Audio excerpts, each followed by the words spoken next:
Salut tout le monde, très urgent et très bonne nouvelle et très chaud. Depuis les États-Unis, le président français Emmanuel Macron est actuellement aux États-Unis pour supplier Donald Trump, le président américain, de ne pas mettre fin à la guerre en Ukraine. Macron est venu supplier le président américain pour que la guerre continue en Ukraine. Vous avez vu, je vais vous montrer ça tout de suite. Ça, c'est la première bonne nouvelle. Actuellement, Donald Trump est à la Maison-Blanche avec le président Emmanuel Macron est à la Maison-Blanche avec le président Donald Trump. Ils sont en train de discuter. Macron a été humilié. Macron a été humilié. Après, je vais vous montrer ça aussi. Mes chers frères et sœurs. La deuxième, au moment où je vous parle, il y a des pressions des Européens. Macron est venu dire à Emmanuel Macron est venu dire à Donald Trump que si on met fin à la guerre en Ukraine, que les Européens sont foutus. Ouais, ils ne veulent pas que la guerre finisse. Donald Trump a dit à Macron que si on ne met pas fin à la guerre en Ukraine, ça va provoquer la 3e guerre mondiale. Trump a dit niet. Trump a été catégorique devant Emmanuel Macron. Il a été catégorique. La deuxième bonne nouvelle, les parlementaires ukrainiens n'ont pas validé la prolongation du mandat de Zelensky. C'est-à-dire Zelensky ne va pas faire, ils ne vont pas prolonger le mandat de Zelensky. Zelensky est obligé d'organiser les élections présidentielles et puis dégager le pouvoir. C'est ce que les parlementaires, l'Assemblée nationale de l'Ukraine a voté. C'est ce qu'on a appris aujourd'hui. La 3e bonne nouvelle aujourd'hui, un projet anti-russe préparé par les Européens aux Nations Unies a été rejeté par l'AES. Je remercie les 3 présidents de l'AES. L'AES s'est opposé.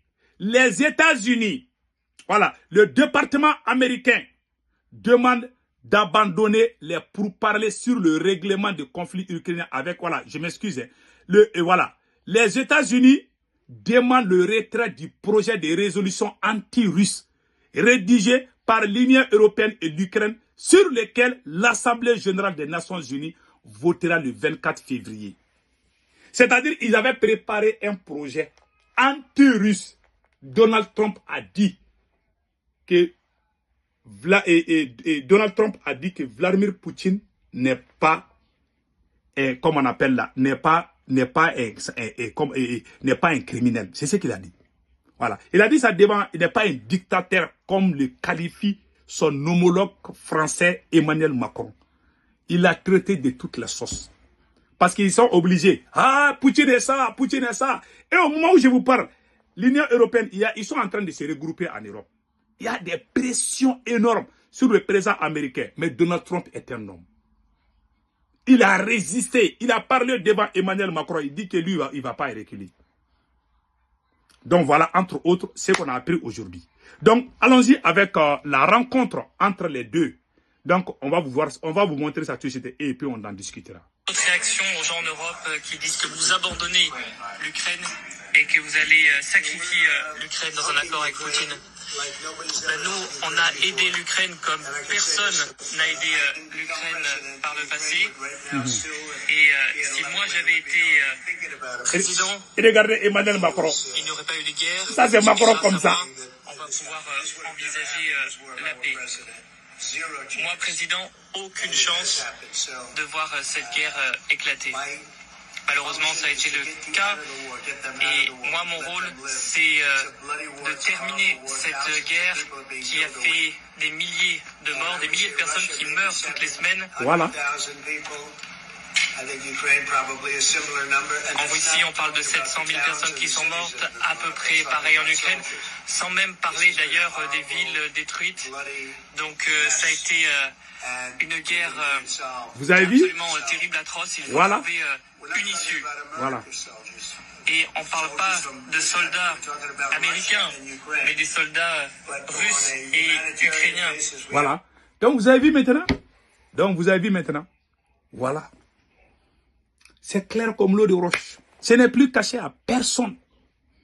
Donc, il dit que si lui, il n'évite pas la guerre en Ukraine, il y aura la 3e guerre mondiale. Il y a eu des morts partout. Et regardez comment Emmanuel Macron est assis à côté de lui. Mais d'un point de vue humain... Voilà. Et regarde Emmanuel Macron. Il est assis comme un enfant, en train de regarder Donald Trump.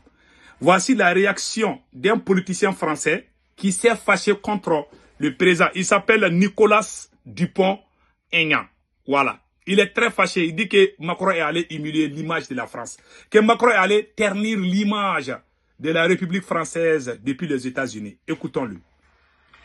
Les images de la conférence de presse de Donald Trump et d'Emmanuel Macron font peine à voir pour le président français. Quel désastre pour la diplomatie. Emmanuel Macron est comme un petit garçon assis à côté de Donald Trump qui lui explique le processus de paix qui est en route.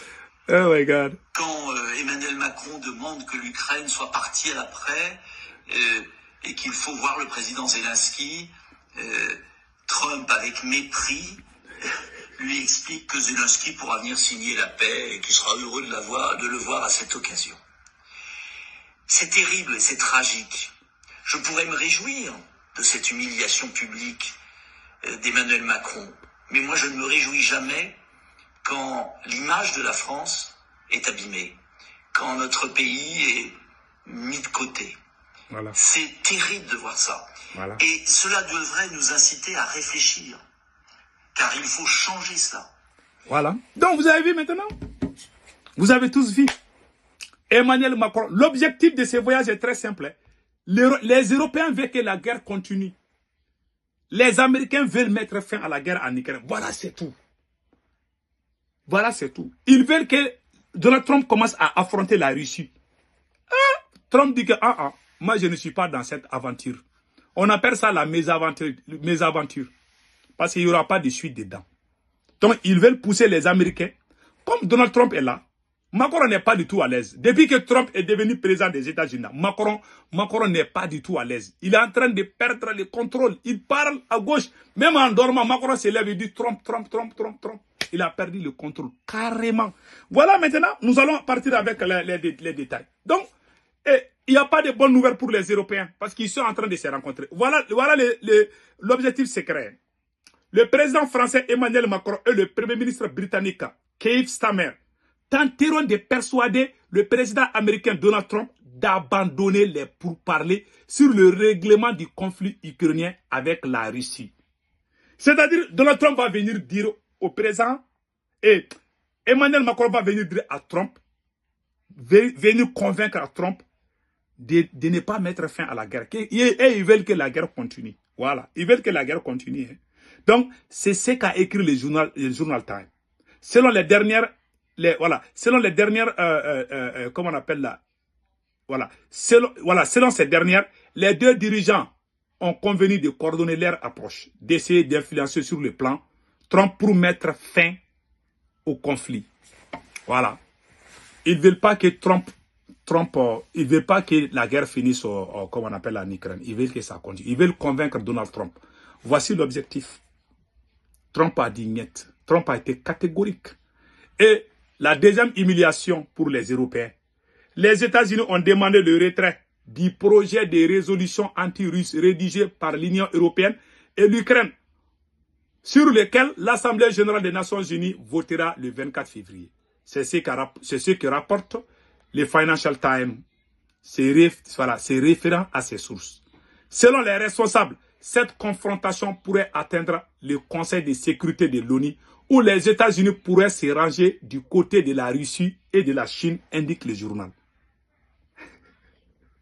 Selon le journal, Kiev et l'Union européenne ont préparé un projet de résolution condamnant les actions de la Russie en Ukraine. L'Assemblée générale des Nations unies devrait voter sur ce texte le 24 février. Les États-Unis ont demandé le retrait de la résolution et ont poussé leur propre texte. Celui-ci assimile les actions de l'Ukraine à celles de la Russie et déplore les pertes tragiques de vies humaines. Source FETAS. Tout le monde a vu ça. L'Europe a été humiliée durant toute la journée d'aujourd'hui. Tous ceux qui sont en train d'entreprendre là, ils ont échoué partout. Je ne sais pas comment le projet s'est passé, mais c'est ce que j'ai vu là. S'il y a une autre suite, je vais sortir vous dire. Je ne sais pas s'ils ont voté, mais je sais que les pays de l'AES se sont opposés à ces projets. Et j'ai vu aussi que les Américains ne sont pas d'accord avec ça. Donc, tous ces blablabla là contre la Russie, là, Trump dit que lui n'est plus dedans. Lui, il veut faire la paix avec lui, il veut faire la paix avec la Russie. Les Européens disent non, il faut quitter la Russie. Et puis, ils sont venus mentir. Ils veulent convaincre Trump. Ils ont marabouté même. Ils veulent que Trump laisse la Russie et puis continue avec l'Union européenne. C'est tout ce qui peut unir. Les Européens ne sont pas dedans. Et ils ne vivent que la division, les tueries, les guerres inutiles. Même chez nous, là, quand nous on tire les terreaux, là, ils vont dire que c'est des civils. Ils ne veulent pas que le monde respire. Ils veulent que le monde s'effondre. Ça, c'est très grave. Si on met fin à la guerre partout, là, les dirigeants européens vont commencer à pleurer. Ce sont des vampires. Ils ne vivent que du sang humain. Ils ne vivent que du sang humain. C'est très grave. Hein? Quelqu'un qui veut mettre fin à la guerre, vous n'êtes pas d'accord. Vous voulez que la guerre continue. Et puis, ils proposent même d'envoyer leurs soldats en Ukraine pour affronter la Russie. Mais ça, c'est quoi? Hein? Qu'est-ce qu'il faut que la paix? Même les moustiques aiment la paix. Passez un excellent week-end.